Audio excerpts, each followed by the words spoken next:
die volgende video gaan ek bietjie vir jou wys hoe lyk Driekspraat se verskillende balle se lyne. So hierdie blou lyntjie is Driekspraat se nouste lynbal. Dis 'n D-Tech of 'n TNT soos baie van julle hom ken. Driekspraat voer op hierdie stadium nie meer daai bal in nie.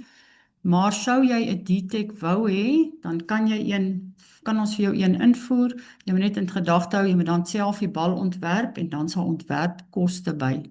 Die volgende een is redelik wyer as die D-Tech, is daai rooi lyntjie, dis die Driekspraat Professional.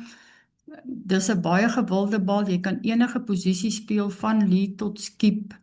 Jy kan op 'n vinnige baan speel en 'n stadige baan. Hy is ideaal vir enige baan. En dan die Pro 50 is ook 'n professional, dis net 'n professional met 'n diep grip. Dan daai groen lyntjie, dis die Nova. Hy loop 'n klein bietjie wyer, so sou jy bietjie wyer wil gaan, is die Nova ideaal vir jou. Ek dink die Nova is so 2 jaar terug die eerste keer ingevoer. Die bal is ontwerp in samewerking met Engeland en van Suid-Afrika se topspelers. Dan het ons die Terrier, hy's redelik wyer as die ander balle. Dis 'n ideale bal om in die wind mee te speel, want dis 'n lekker vet bal. En dan wil ek ook net sê, vir enige van hierdie balle sou jy wou, dan kan jy 'n diep grip ontwerp. Jy moet net in gedagte hou, dan moet jy self die bal ontwerp en daar is ontwerpkoste by.